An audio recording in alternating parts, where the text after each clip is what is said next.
विचार से विश्वास तक शिक्षा का नया अध्याय। स्वागत है आपका दामोदर यूनिवर्सिटी में। From thought to believe, a new chapter of education. Welcome to Damodar university. Hey everyone, मैं स्मृति झा, आपकी डिजिटल मेंटर। आज की क्लास से हम क्लास 11th फिज़िक्स को स्टार्ट करने वाले हैं। तो क्लास 11th की जो हमारी एनसीईआरटी की बुक है वो 2 पार्ट्स में डिवाइडेड है। तो फर्स्ट पार्ट में हमारे पास 7 चैप्टर्स हमें पढ़ने हैं। तो पहले पार्ट में जो फिज़िक्स के 7 चैप्टर्स हैं वो है, पहला यूनिट जो है, पहला चैप्टर है वो है यूनिट्स एंड मेजरमेंट, जिनमें हमें सिग्निफिकेंस फिगर्स के बारे में पढ़ना है।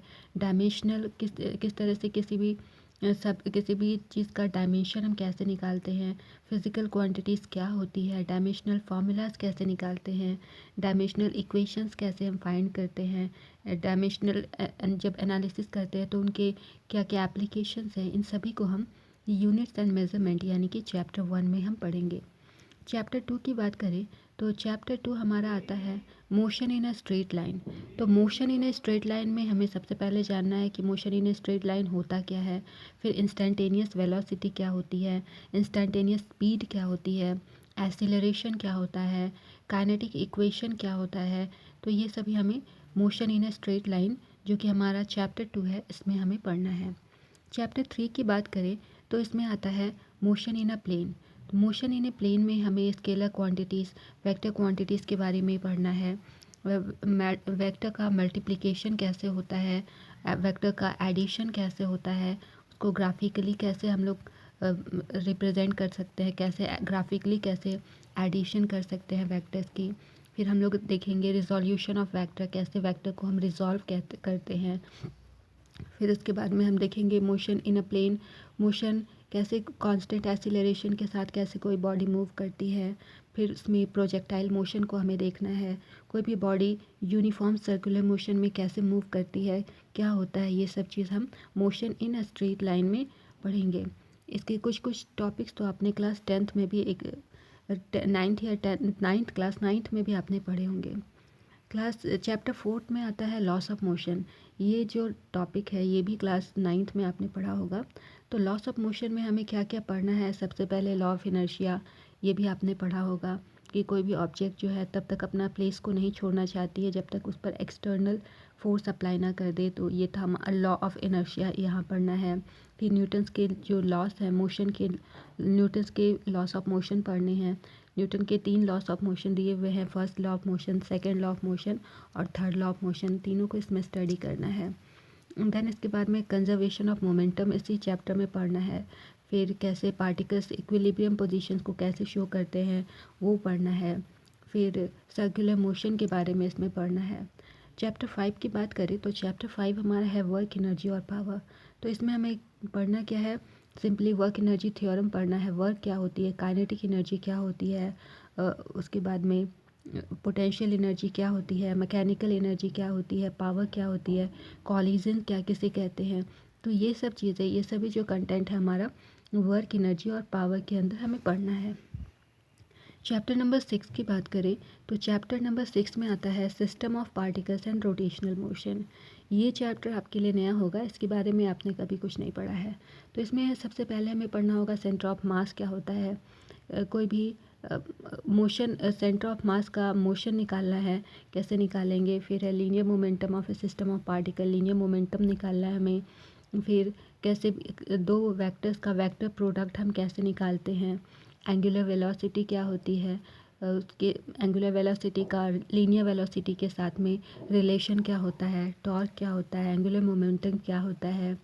फिर है कोई भी बॉडी इक्विलिब्रियम पोजीशन में कब होती है, मोमेंट ऑफ इनर्शिया क्या होता है, काइनेटिक एंड रोटेशनल मोशन कि कोई भी ऑब्जेक्ट है वो फिक्स्ड पॉइंट के अराउंड कैसे रोटेशनल मोशन शो करता है, ये भी हम इसी चैप्टर में पढ़ेंगे। फिर एंगुलर मोमेंटम इन प्लेस, मतलब कोई भी बॉडी अगर फिक्स्ड एक्सिस के अराउंड रोटेट कर रही है तो उसका एंगुलर मोमेंटम हम कैसे फाइंड करेंगे, वो सब इसी हम चैप्टर नंबर 6 में कवर करेंगे। चैप्टर नंबर 7 की बात करें तो ये आता है ग्रेविटेशन। ग्रेविटेशन ये भी ऑलरेडी आपने क्लास 9th में पढ़ रखा है। क्लास 9th में आपने कैपलर्स लॉ भी पढ़ा होगा। फिर यूनिवर्सल लॉ ऑफ ग्रेविटेशन हमें पढ़ना है कैपिटल जी आपको याद होगा, कैपिटल जी हम लोग पढ़ते थे यूनिवर्सल ग्रेविटेशनल कांस्टेंट, तो वही हमें पढ़ना है यहाँ पर। Universal law of gravitation, gravitational constant क्या होता है, एक्सेलरेशन ड्यू टू ग्रेविटी क्या होती है, उसका डिफरेंट पोजीशन पर उसकी वैल्यू कैसे चेंज होती है। फिर हम जैसे है ग्रेविटी हमें फाइंड करना है कि अर्थ बिलो द अर्थ सरफेस हम जाएंगे तो ग्रेविटी कितनी होगी, अर्थ सरफेस से ऊपर जाएंगे तो ग्रेविटी पर क्या असर पड़ेगा, ये सब हम इस चैप्टर में देखेंगे। एंड फिर पढ़ेंगे ग्रेविटेशनल पोटेंशियल क्या होता है, एस्केप स्पीड क्या होती है, अर्थ सैटेलाइट क्या होता है। फिर है कोई भी ऑर्बिटिंग सैटेलाइट है तो उसकी एनर्जी हम कैसे फाइंड करेंगे। तो ये सभी चीज़ें हमें इस चैप्टर में देखनी है। ये है चैप्टर नंबर 7। तो यहाँ पर हमारी बुक नंबर 1 कंप्लीट होती है। और बुक नंबर 2 में हमें क्या क्या पढ़ना है, आइए उसे भी देख लेते हैं।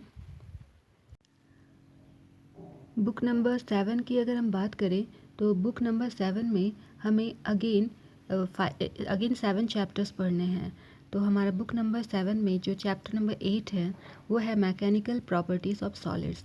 तो सॉलिड्स की मैकेनिकल प्रॉपर्टीज़ हम देखेंगे। इसमें स्ट्रेस क्या होता है, स्ट्रेन क्या होता है, हुक्स लॉ क्या होता है, फिर है इलास्टिक मॉडलिटी किसे कहते हैं, ये सब हम लोग मैकेनिकल प्रॉपर्टीज़ ऑफ सॉलिड्स के अंदर देखेंगे। चैप्टर नंबर 9 की बात करें तो चैप्टर नंबर 9 हमारा है मैकेनिकल प्रॉपर्टीज़ ऑफ फ्लूइड्स। तो मैकेनिकल प्रॉपर्टीज़ में हम देखेंगे प्रेशर किसे कहते हैं, स्ट्रीमलाइन फ्लो का क्या मतलब होता है, बर्नौलीज प्रिंसिपल किसे कहते हैं, विस्कोसिटी क्या होता है, सरफेस टेंशन क्या होता है। तो ये सभी टॉपिक्स हम मैकेनिकल प्रॉपर्टीज़ ऑफ फ्लूइड्स यानी चैप्टर 9 में कवर करेंगे। चैप्टर 10 की बात करें तो चैप्टर 10 हमारा है thermal properties of matter. Thermal properties of matter के अंदर हम जानेंगे कि हीट क्या होता है, टेम्परेचर क्या होता है, टेम्परेचर को हम कैसे मेज़र करते हैं, फिर थर्मल एक्सपेंशन किसे कहते हैं, स्पेसिफिक हीट कैपेसिटी क्या होती है, कैलोरीमेट्री क्या होती है, हीट ट्रांसफ़र किसे कहते हैं, न्यूटन्स लॉ ऑफ कूलिंग क्या होता है। ये सभी जो टॉपिक्स हैं इसे हम चैप्टर 10 यानी थर्मल प्रॉपर्टीज़ ऑफ मैटर के अंदर हम कवर करेंगे। फिर चैप्टर 11 की बात करें तो ये हमारा है थर्मोडायनेमिक्स। थर्मोडायनेमिक्स में हम देखेंगे कि थर्मल इक्विलिब्रियम क्या होता है, कोई भी ऑब्जेक्ट है वो थर्मल इक्विलिब्रियम में कब आता है। फिर लॉस ऑफ थर्मोडायनेमिक्स हमारे पास में है, zeroth law of thermodynamics, first law of thermodynamics, ये सब क्या होते हैं ये सब हम देखेंगे। हीट क्या होता है, इंटरनल एनर्जी क्या होता है, स्पेसिफिक हीट कैपेसिटी किसे कहते हैं, थर्मोडायनेमिक प्रोसेस क्या होता है, कार्नोट्स इंजन क्या होता है, इरिवर्सिबल और रिवर्सिबल प्रोसेस किसे कहते हैं। तो ये सभी जो कंटेंट है ये हमारे चैप्टर नंबर 11 के हैं और चैप्टर नंबर 11 में हम इसे स्टडी करेंगे। चैप्टर नंबर 12 की बात करें तो ये है kinetic theory. Kinetic theory of gases में हम आते हैं तो इसमें हम पढ़ेंगे कि कैसे गैसेस कैसे बिहेव करते हैं, कोई भी मैटर है तो उसका मॉलिक्यूलर नेचर क्या होता है। काइनेटिक थ्योरी गैसेस का जो काइनेटिक थ्योरी होता है उसके बारे में पढ़ेंगे। Law of equipartition of energy किसे कहते हैं, स्पेसिफिक हीट कैपेसिटी क्या होती है, मीन फ्री पाथ क्या होता है, कैसे इसे फाइंड करते हैं। तो ये सारे टॉपिक्स हम काइनेटिक थ्योरी में कवर करेंगे। चैप्टर नंबर 13 की बात करें तो ये है ऑसिलेशंस। ऑसिलेशंस में हम पढ़ेंगे कि सिंपल हार्मोनिक मोशन क्या होता है, पीरियोडिक मोशन क्या होता है, ऑसिलेटरी मोशन किसे कहते हैं। उसके बाद में डिफरेंट सिंपल पेंडुलम को हम लोग देखेंगे, फिर कैसे हम लोग सिंपल हार्मोनिक मोशन फाइंड करते हैं। तो ये सारे जो प्रोसेसेस हैं इसे हम चैप्टर नंबर 13 यानी कि ऑसिलेशंस के अंदर कवर करेंगे। चैप्टर नंबर 14 की बात करें तो चैप्टर नंबर 14 में हमारा आता है वेव्स। वेव्स में हम ट्रांसवर्स नेचर, वेव का ट्रांसवर्स नेचर, वेव का लॉन्गिट्यूडनल नेचर, इसके बारे में कवर करेंगे।